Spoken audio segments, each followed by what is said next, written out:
Assalamu alaikum warahmatullahi wabarakatuh. In this video, I thought I'd talk about the current rise of Islamophobia or just anti-Islamic propaganda that's happening again.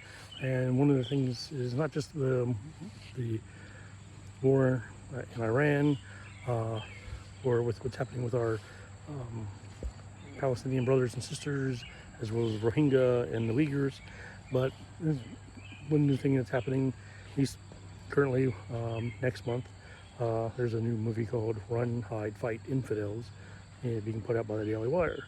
Now, a lot of other people have made reaction videos to the trailer. I've left comments on some of them, and I think the trailer is just absolutely ridiculous. Not only that, just also the teaser trailer that came out a month prior, which I thought was very funny because it looked more like AI slop. One of the things is that when you hear the Adhan being played, there's a group of people outside in front of this supposed college start fleeing for their lives. You know, like sort of like when like cockroaches when the lights come on. But then there's other people who are supposedly Muslims, throwing down their prayer mats and immediately begin prostrating. That's not the way that works, And also what's ridiculous is that they're all praying in different directions.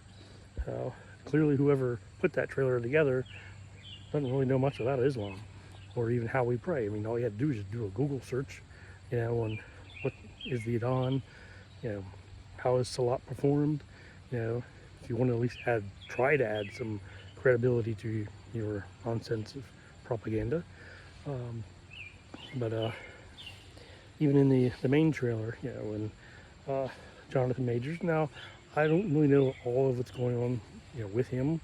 I heard a lot of things about him, his behaviors, his inappropriate behaviors. Now, I don't know the specifics on that, so I'm not going to comment on that. But I do remember like him being in Marvel Universe and him playing in the one show on HBO called Lovecraft Country. First few episodes were good, and then it kind of dies about halfway through the season. But he seemed like an alright actor, but I really don't know much about his career or his personal life. So I'm not going to really comment on that. And there's another actor in there who a lot of people might remember, Jason Gray Stanford, who played Lieutenant Randy Disher in the TV series Monk.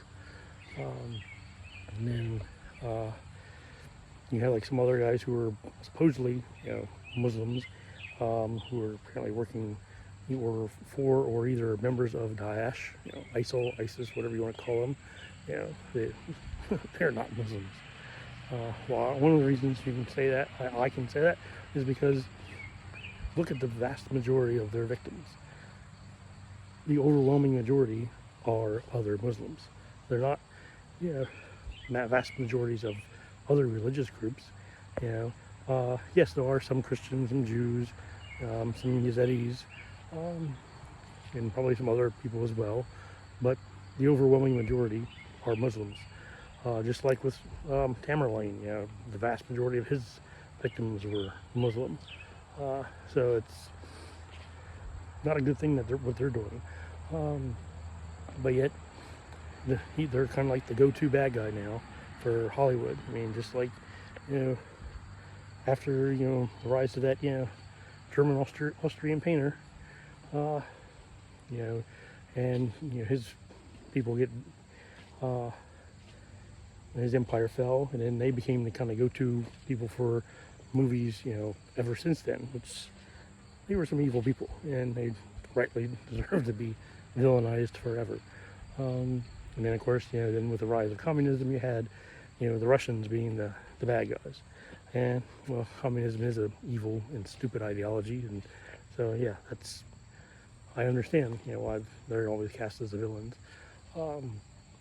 But the thing is with Islam is that when you actually look at even just the Adhan that you hear it's calling you to worship one God. It's calling you to come to prayer, come to success. And you declare that Muhammad is the messenger of God. It's not declaring you to do anything evil, anything bad, anything negative. It's all about you worshiping one God and coming to success. That's a good thing. Come to prayer. That's a good thing. Praying to your Creator. That's a good thing. Yeah. So hearing the adhan or hearing when someone says Allahu Akbar, that's not something that's meant to scare people. Allahu Akbar. God is the greatest, or God is great. However you want to translate it. But it's not meant to be something evil. And so when you hear these things in movies, TV shows, they present it in a way to make it scary, make it demonized, in order to demonize us as a people, as a faith. And it's something that's just been going on, but especially it's kind of ramped up since the 80s. Like one of the earliest times I've heard about it, Islam, was back in 1986 with the movie The Delta Force with Chuck Norris. The main villain was a Muslim, and his henchmen were all Muslims, but yet that Muslim was played by Robert Forster, who was a Christian. The villains were all played by Christians and mostly Jewish stuntmen. Then you had Iron Eagle, came out later that year, I think. Was Jason Gedrick, who I think is a great actor, as well as Louis Gossett Jr. And I think they're both great actors, and I've enjoyed Jason's career, and I enjoyed Louis Gossett Jr.'s, and I think, and I don't fault them for being in it, because sometimes when you're an actor, you gotta take a job.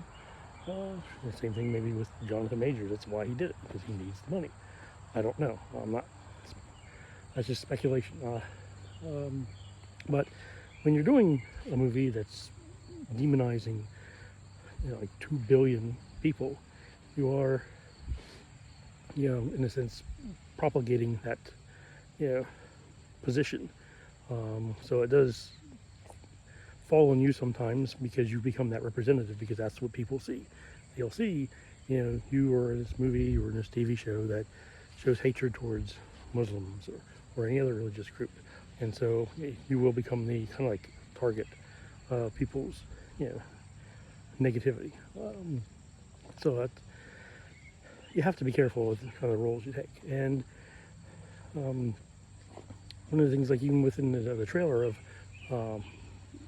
Run, Hide, Fight, Infidels, is when the main villain, I think, you can correct me if I'm wrong, but I think he, the actor who plays him is an Iraqi American, but he's a Christian. That's probably why, one of the reasons why he felt probably comfortable playing this, because I don't think any actual Muslim would want to participate in a role where they're demonizing their own people and their own faith. That's just a thought. It's just an idea. But I think it's just with a lot of these things, especially in that movie, they're just going on about it all completely wrong. I mean, like one of the opening shots is where you see a guy praying, but there's like a whole bunch of bullets in front of him. That's just ridiculous. I mean, first of all, you want to make sure your prayer area is clean, not covered in bullets. Now, I can understand if you're praying outside, just like with our brothers and sisters in Gaza and in the West Bank, who are undergoing their genocide from the IDF and Zionists.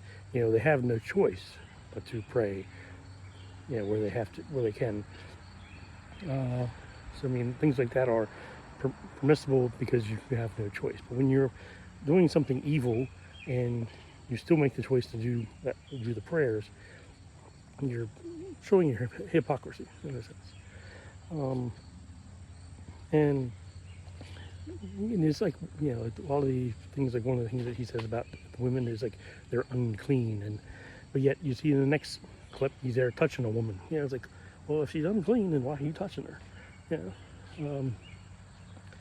And so and then you see him doing this thing that looks like he's trying to unalive a young lady, and looks like he's saying like the ending part of the Shahada, where that's a big no-no. yeah, massive no-no doing that. She's not cattle. You're not, you know, making her halal. It's like, it's ridiculous. Uh, and the way that they present us in these movies is just, it's ridiculous. It's wrong. It's disheartening to see that. And I do think that there needs to be a lot more positive representation of Islam in the media, TV shows, Hollywood, for movies. Yeah, there's the one message, the movie that we all like. Actually, I really love a lot, and I watched it several times a year still to this day, called The Message. With Anthony Quinn, and even though all the people in that movie, none of them were Muslims, the guy who directed it, Mustafa Akkad, he was a Muslim. He filmed it in Libya with the Libyan government helping out at the time. And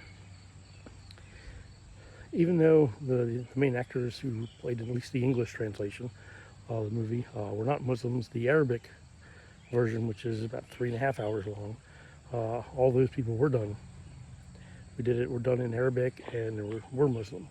So, which I think is cool, but there needs to be, I think, more English language, movies, because it's a lot more widely used here in the West, not just here in America, Canada, but also in Europe.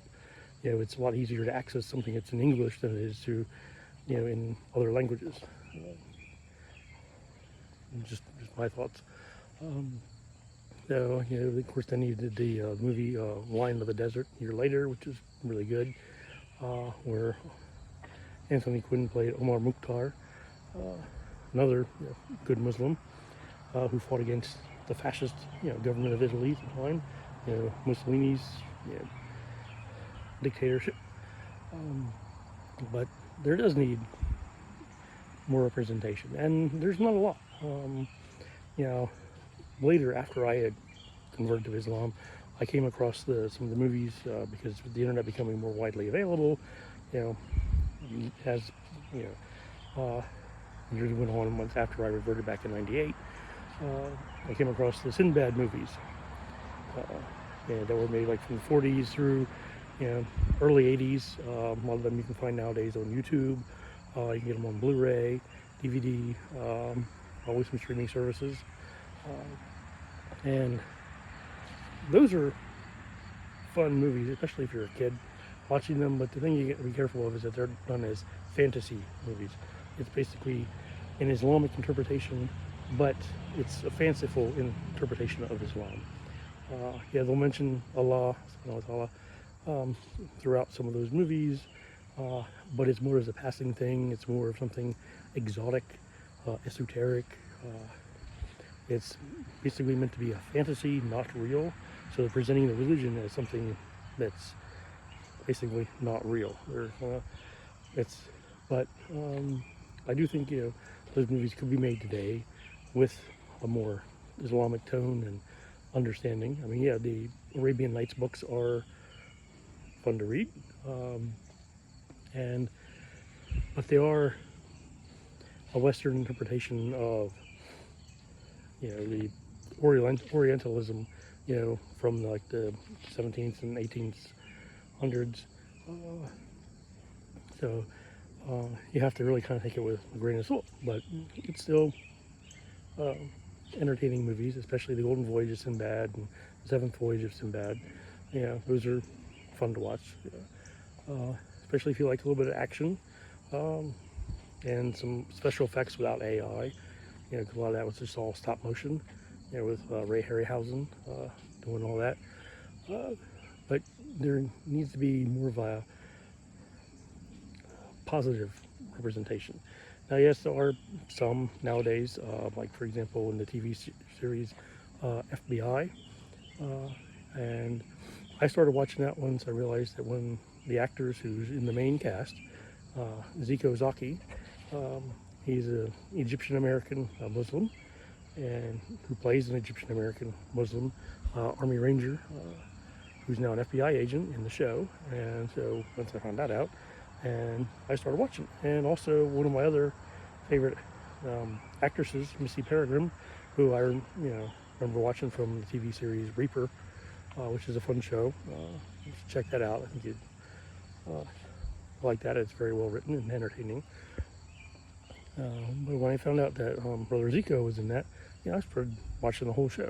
I binge watched it all the way up until the end of this current season. But the one thing I don't like about it is the way they've kind of watered down his character. They've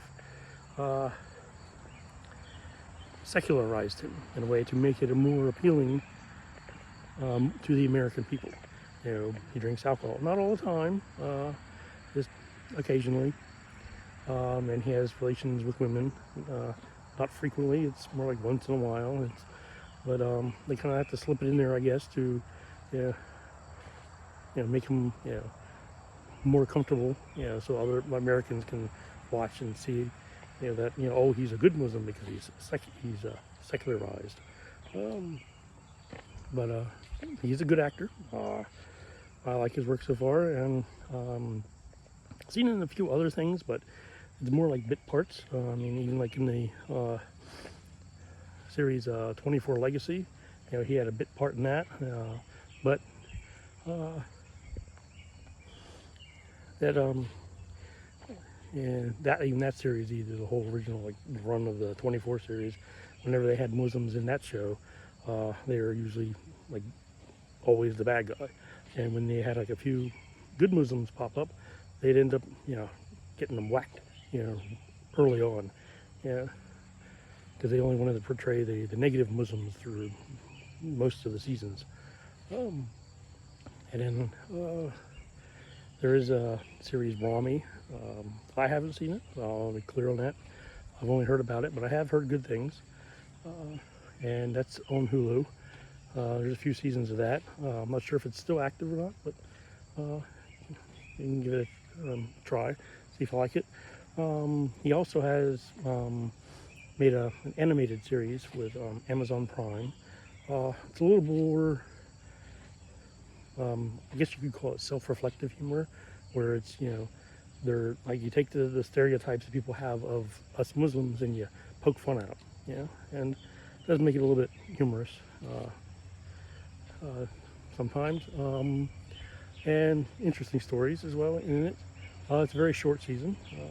I don't know if they're working on season 2 or not. And there's the series, which I like a lot, called Little Mosque on the Prairie. It was filmed up in Canada. That ran from 2007 to 2012. That was filmed up in Indian Head. And which is interesting though, is that it's filmed in the Saskatchewan province,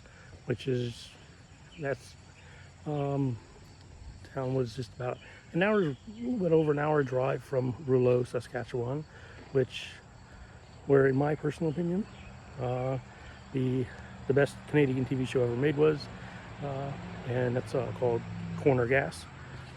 But that's just my opinion. I'm sure people out there might agree or disagree, but I enjoy watching that show.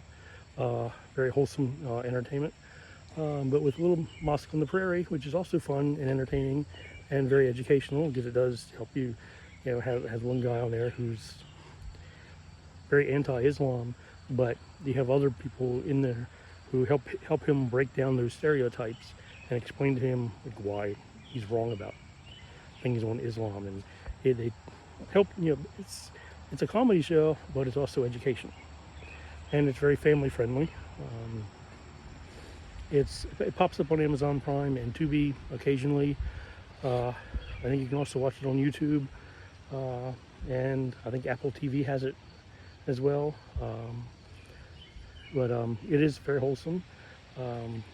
Now, from what I understand, only 3 of the actors that were actually in that show are actual Muslims. The creator of the show, the actor who plays the Imam, and the actress who plays the daughter of Babur. Now, Babur is kind of like the show's version of poking fun of religious fundamentalism, religious fanatics, and like the Taliban, because this was before ISIL and Daesh were around. So Taliban was kind of like go-to thing to poke fun of. So, and now he is like a very popular character in the show. And the interesting thing is that actor, who is a really good actor, he is a Hindu, which I thought was rather interesting when I found out. And the one main actress on the show, who plays Rayanne, the actress who plays her is an Anglican Christian.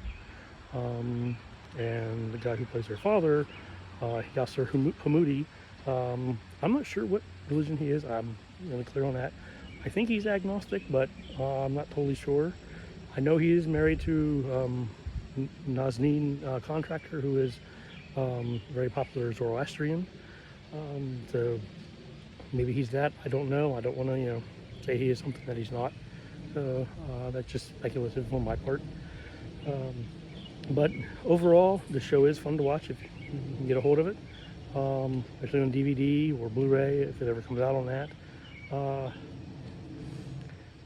And so there are some positives, but they're not really well done. Like for example, like one really atrocious one is the TV show Aliens in America. That if you watch the pilot, which is currently on YouTube, about halfway through that episode, when the character is doing the Shahada, it sounds absolutely nothing like it at all. It's just him just making a bunch of gibberish. I mean, if other Muslims like when I heard that myself, I thought, what the hell am I watching? That was the more appropriate term that I used here for this video, and it was a complete travesty. And so I watched the rest of the episode and the episodes that are available on YouTube, and it's just, whoever wrote that has no idea about Islam either. I mean, maybe Ben Shapiro hired the same guy to write his current movie that's coming out. I don't know. It's just, but it's just the lack of information on Islam that's out there in Hollywood, is just absolutely is mind-boggling, that when there are so many Muslims here in the world, here in this country, that you can just access. And I mean, I'm not saying I'm eloquent enough to go out and do dawah and talk to people, except for these videos here, because it's a little more private, so I'm kind of easier to talk to. But even like me, I'd be willing to help when I can. But there are plenty of others that are way smarter than I am, way more eloquent, like Sneeko, Sonny Faz, Beck Lover, Muhammad Ijab, Hamza Yusuf, Ali Dawa. There's the brothers run the show, the channels Classical Islam, Dean Responds, DC Dawa. He makes some great videos. Saif Talk, Bobby Rizzo from Bobby's Perspective. These are all guys you can go to for resources. If you want to learn about Islam, they have got lots of videos on it. I mean, heck, you can, with Bobby Rizzo, you can actually watch his progression as he learns. I mean, from when he first started studying Islam to all the way to when he reverted. You can watch all those videos. It's a couple years worth of watching, but you can see his evolution. And so there are videos out there. So the amount of ignorance about Islam just shows that there's absolutely no excuse whatsoever for people to keep pushing out all this negative propaganda about our faith. I mean, for example, two other good examples of Muslims. For example, Travis Fimmel, who a lot of people remember from the TV series Vikings. I mean, he was awesome in that job. I mean, that was magnificent what he did there. I mean, he set the standard by which all other future actors who play Ragnar Lothbrok will be judged by. And he played a Muslim in the recent Gerard Butler movie, Kandahar. And he was fighting against ISIL. And he even makes a shahada in that movie, so which I thought was cool, even though he's not a Muslim. But he's still a great actor, and I enjoy his work. And after I first saw him on Vikings, I went out and started watching other things that he's done. There's the actor Michael Ealy, who was in the TV series Sleeper Cell back in early 2000. I don't think he's a Muslim. I'm not sure. You'd have to ask him, anybody who actually knows him and watches this. But he did a magnificent performance as a good Muslim. Yeah, we all make mistakes. We all do things. He wasn't like some saintly Muslim, but he did a good job as portraying a Muslim as a good man, good, honorable, decent human being, good man. And his portrayal was such good as acting that I became a fan of his. So when I find out he's in something, doesn't matter what it is, I'll go watch it. I mean, he was in another cool TV series called Flash Forward, which was great, and some stupid network exec canceled that in the first season. But that was a great show. He was also cast as the villain in the third season of The Following. But he really gets into his role. He's an awesome actor. But the other actors in that show who played Muslims, like Henry Labati, that was when I first ever heard about him. So now, because he did such a great job, I now, like, when I see him in something, I'll go watch more of his stuff. And even though he has a lot of bit roles and usually like 1 or 2 episodes of something, I still watch it because he's in it, because he did such a great job in Sleeper Cell. Now, the main villain of Sleeper Cell was played by Oded Fehr, who is a Jewish actor and former IDF soldier, but most people remember him as Ardeth Bay in the Mummy movies, as well as the new Admiral in the Star Trek shows. But in Sleeper Cell, he played Faris Al-Farak, the Deadly Knight. But he did a good job at playing the villain. And he also played another Muslim bad guy in a recent TV series called Blood and Treasure. That one only lasted 2 seasons, I believe. At least that's what I saw on Amazon. I don't know if they've made more, but that was an okay show. It was an interesting premise. But he still, it's this thing that, you take Muslim actors and you cast them into Muslim roles to be the bad guy. Now with Michael Ealy, he was the good guy. Same thing with Travis Fimmel. He was a good Muslim. And I think he did a great job. And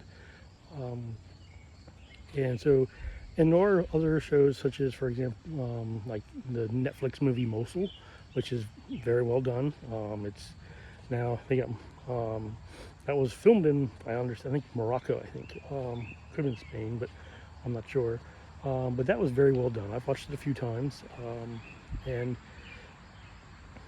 it's basically good Muslims fighting against Daesh, ISIS, the bad ones. And the one guy who's the leader of that group, he even makes a comment towards the end of the movie about, when he sees how corrupt, ISIS is, and he says that these people have no souls. And I agree, people who do the horrible, evil things that Daesh has done are people without a soul. They have to be. You can't perpetuate such evil upon another human being and still consider yourself human. That's just my opinion. And of course, then there's the TV series Caliphate. It was on Netflix for a while, but it's currently, I think, on Amazon Prime. It was a few months ago when I last watched it. That one does show the difference between, how the Western government, especially like the Swedish government, because it's filmed in Sweden and in Syria and Jordan, and how they do perceive Muslims in a very negative light, and they do show a lot of ISIS ideology, their basically the way they act and behave, and it is a good show to watch if you actually want to make a show about ISIL, and you at least want to get some things right to make it more believable. That's a good show to watch. Same thing with the BBC National Geographic video called The State, which was made back in 2017. You can buy it on Amazon, not Amazon, but YouTube. It's not very expensive. It's like 4 episodes, so you're like sit there for like 3 hours and watch it. And it does show, and there are some people in there, I mean, who actually realize that when the propaganda that ISIL is putting out is very contrary to Islam, and even some of the people in that show will actually point that out, so you'll see the difference, saying that this is not Islam, that this is against what we're supposed to believe in. So there are some people in there, now and will actually say, no, this isn't right, stuff. But the negative voices, unfortunately, outweigh the good. But it is another well done show. That one could have gone on and made several more seasons. I'm not sure why, because there's a lot of stories about people from Britain and Europe going over there to join ISIL in Syria. So you could have done different seasons on different perspectives from different countries, but that was still more negative propaganda about us, because they're trying to present ISIL as a legitimate form, but they're not. Because the one thing that you should all ask yourself is, why is it then that every time with ISIS K, like ISIS Khorasan, or ISIS C, ISIS Caucasus, or ISIS A, ISIS Africa, they're all talking about, anti-West, anti-Christian, anti-American stuff, but yet they never say anything about Israel or Zionism. It's always the West. They're always pointing out towards the West. They're never pointing, right in their own backyard where Israel is. Yeah, so it's something you got to think about. And so, kind of to wrap this up, because it's getting over a half hour long of me rambling, and you're probably getting tired of hearing my voice. So I'm just going to reiterate, that I do think that we need a lot more positive representation of Islam in the media, not just in TV shows and movies, but also in maybe like other things as well. Like animation is a good thing. Video games. Now there is like the Assassin's Creed Mirage, that takes place in Baghdad, and you do hear, the call to prayer regularly. You do hear them talk. You can change the audio to where you can actually hear them talking in Arabic, and you can hear them talk, mentioning Allah, you can, but even then, when you look at the lore of that, you eventually find out that Basim eventually becomes Loki in Assassin's Creed Valhalla. So eventually he goes from being the good guy to eventually being the bad guy.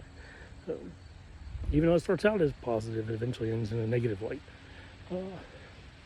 And so there is also a demo that's on Steam called Divine Intervention that just goes through where it just takes you and just guides you through different verses of the Quran, and while you're doing that, you're basically like on this magic carpet. I know another trope, but you're flying through outer space, and you get to see galaxies and stars and nebulas, and you get to see all the wonders and beautiful things of Allah's creation. And you get to learn a little bit about Islam as well. It's currently in demo form, but it's out there. And unfortunately, there's not a lot of games out there that actually even promote Islam. There are a few that will take you like VR, on Steam. Like if you have VR classes, you can go and do like little little pilgrimages around the Kaaba. You can do that. You can go and you can learn a little bit about Islam. They're more about you learning about the Quran and stuff about you, instead of you maybe going on an adventure as a Muslim, or being a hero who is a Muslim, saving people, or something that would help people realize that we're not all bad people. We're actually good, decent, honorable, caring, loving, compassionate individuals, that want to coexist and want to have a good life, just like Christians do, just like the Buddhists do, and Hindus and the Taoists, and everybody, regardless of your religion, we all want be, you know, kind to each other. We all want to be, you know, prosperous. We all want to, you know, make something of ourselves. You know, Islam is, for me, the way I choose to connect with my Creator and to help me do that. Now, you may have your own path that you follow. That's your choice. This is America. Freedom of religion. You know, it's an ingrained thing that, you know, it's beneficial for us all. Just so, and all these people out there also talking about, you know, anti-Sharia stuff. Well, the thing is, there's a thing in the Constitution that forbids that from ever happening. It's called the First Amendment.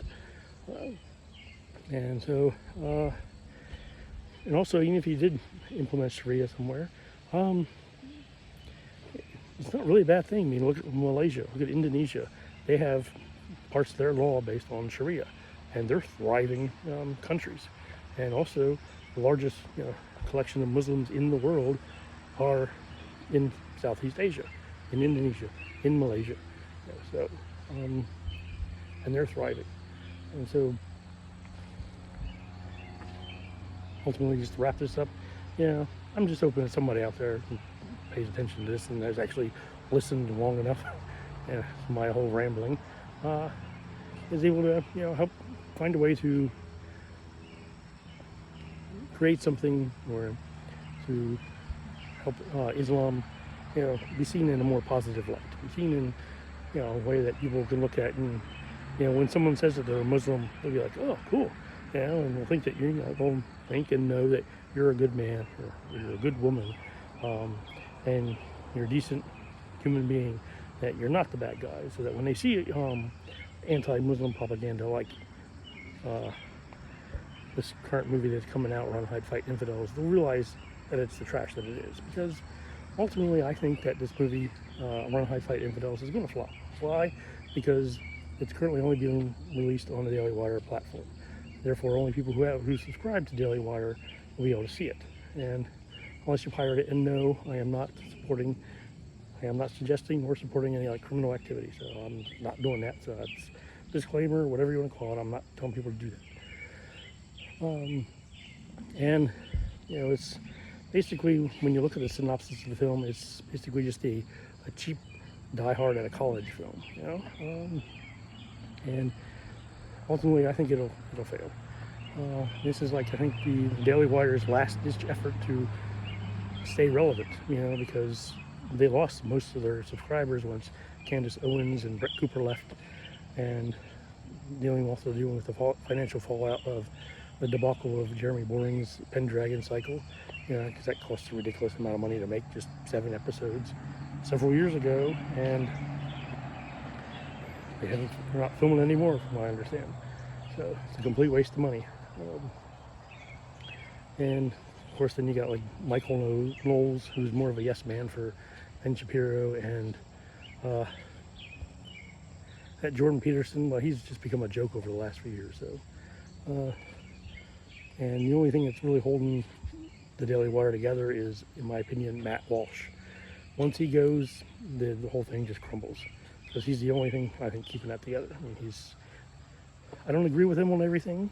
You know, there are some things I do agree with him on, and he's very articulate, he's very knowledgeable, he's very well, and so like when he says something, I'm going to listen to it. I may not agree with it, but I'll at least, you know, pay attention to what he's saying, you know, because I respect him as an American, I respect him as a father, I respect him, even though I'm not, but he is. So I think that, you know, it's, you know, he's kind of like the only thing that's really keeping that together. And I hope he ends up, you know, doing something better with his life and sticking around with the Daily Wire. You know, move on, make something of your life. Don't waste it. That's not just advice for him, but it's just advice for everybody. So that's all for now. See you in the next video. Alaikum assalam warahmatullahi wabarakatuh.